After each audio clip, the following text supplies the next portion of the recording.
प्रेम से बोलिए बाबा त्रिलोकीनाथ की जय।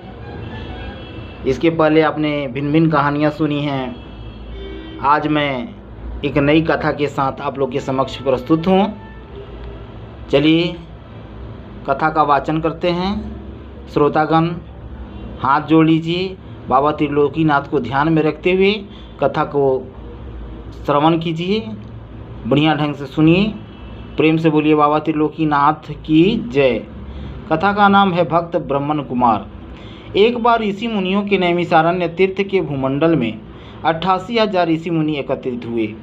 वहाँ माता पार्वती गौरी ने पूछा, हे देवों के देव महादेव बाबा त्रिलोकीनाथ जी, क्यों पृथ्वी लोक पर पधारे सभी मनुष्यगण एवं जीव जंतु दुख भोगते हैं?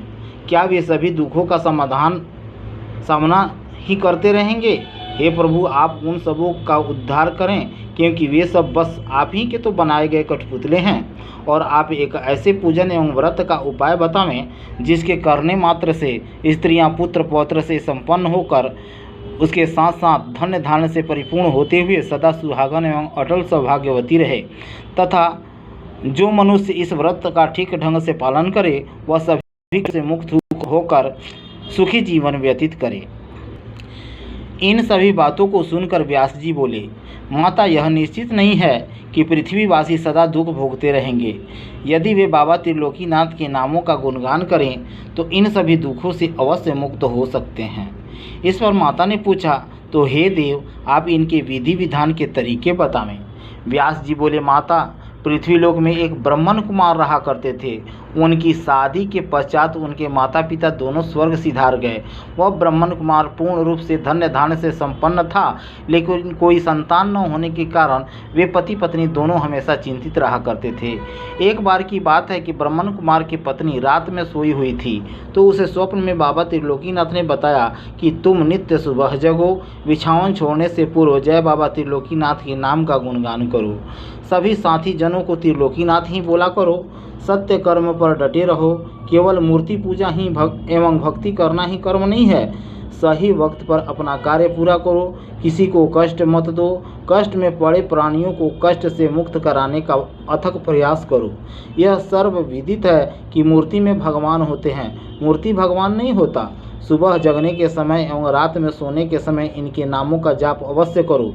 तुम्हारी सारी अवश्य पूरी होगी, क्योंकि बाबा त्रिलोकीनाथ अजर अमर एवं दयालु होने के साथ साथ वे सर्वशक्तिमान एवं सर्वज्ञ हैं। वे सबके साथ रहने वाले एवं सबके दुख निवारक हैं।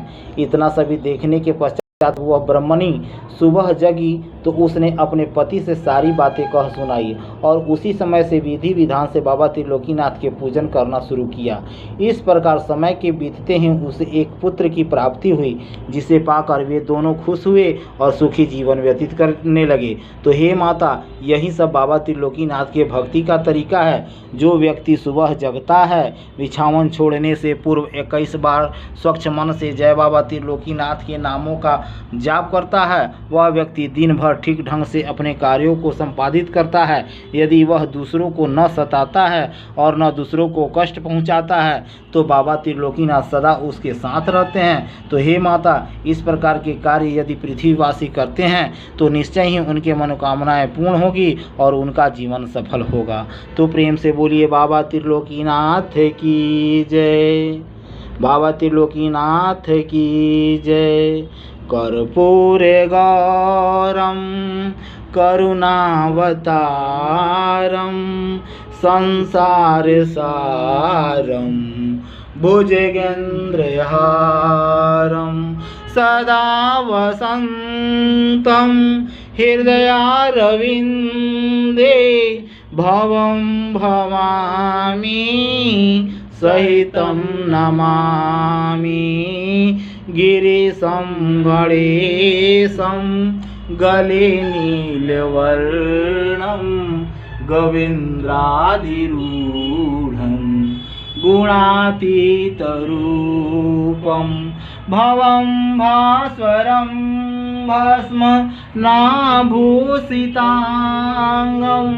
भवानी कलत्रं भजे पंचवक्त्रम। प्रेम से बोलिए बाबा त्रिलोकीनाथ की जय।